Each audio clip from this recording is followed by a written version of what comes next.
காரியம் முடித்திடும் சிவனே, ஏற்றம் வாழ்வில் தந்திடும் சிவனே, பண்ணிய பாவம் போக்கிடும் சிவனே, அண்ணாமலையில் அருளும் சிவனே.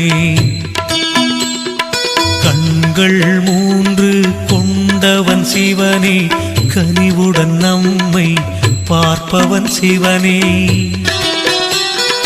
விண்ணையும் மண்ணையும் படைத்தவன் சிவனே, அண்ணாமலையில் அருளும் சிவனே.